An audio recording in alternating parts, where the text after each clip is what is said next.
Well, as we continue our coverage of Hispanic Heritage Month, we take a look at local nonprofits helping to provide Hispanic and Latino families in the Valley with the resources they need, not just for the month, but for year-round. Joining me now is Ericka Aviles with Ericka Aviles Consulting to tell us more about these services, which include legal, family resources, and employment help. Thank you so much for joining me today.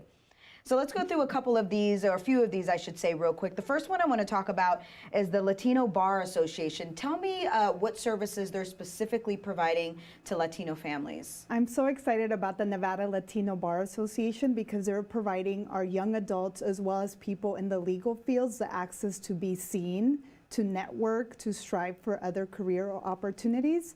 Latinos are very underrepresented in the legal fields, and they're really bringing the Latino community together to make sure that we have representation in various formats throughout the legal community here in Las Vegas. And especially when we talk about immigration and different things that they need help with, that language barrier being there. So this is a great opportunity for young people to get involved in the legal process. Yes, young people, they have newsletters, they have an upcoming Inspira Awards in the community. We just finished the Andale 5K where they raised almost $100,000 to help students pay for LSATs, because that was one of the biggest barriers for them to get into the legal field. So they're definitely out and about in the community to make sure that we're very well represented. Awesome, awesome. The next one I want to talk about is REACH NV. That stands for Research, Education, and Access for a Community Health. What are they doing, especially because it's Binational Health Week for them? Yes, REACH definitely gets out in the community. They meet the community where they are at, as we are very much seeing, especially during the time of the pandemic. So everything from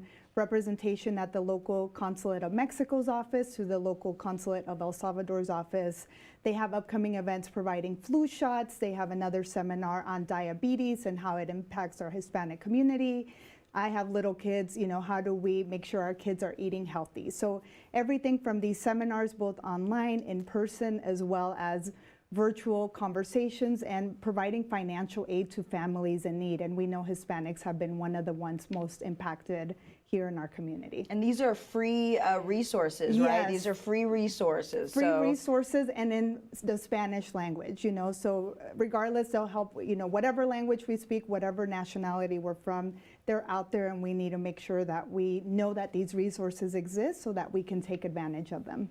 Absolutely. One of the second to last ones we'll be talking about is the Dress for Success for Nevada Women. And we've talked about this before here at the Review Journal. How are you all helping Latino women, Hispanic women, all women when it comes to employment and helping them dress for success? As a small business owner myself, I'm really passionate about these types of organizations. They're placing them in jobs, not only the job portion of it, but providing them with the soft skills and opportunities, not only our dress, but how do we get them to work? How do we open up these networking opportunities and connections? Because we know our state, our community is a small community, and it's very much about opening doors and allowing these women of color the opportunity to be seen, be heard, and have a chance to get their foot in the door and find employment here in our first impression is everything, right? So it gives them a sense of confidence as well when they're walking into that new workplace. Yes, yeah, there's no better feeling, right, than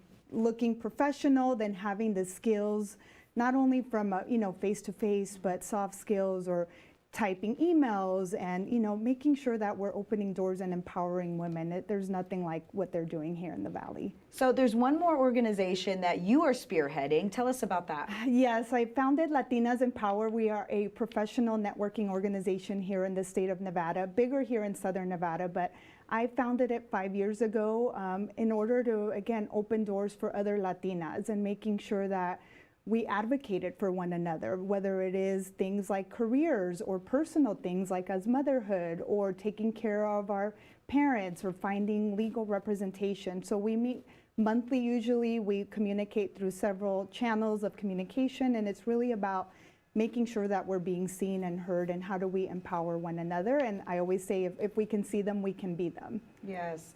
Well, Ericka, thank you so much for being with me today. You've provided a good amount of resources for our viewers, and we will have all of that stuff for you as well. Please be sure to log on to lvrj.com. There you can find links to all of the services we spoke about today, and you can also watch our weekday newscast, 7 a.m. and p.m., now available on Roku, Apple TV, YouTube, and all of your your favorite digital platforms. Also, don't forget to download our free RJ mobile app to get breaking news alerts just like this sent straight to your phone.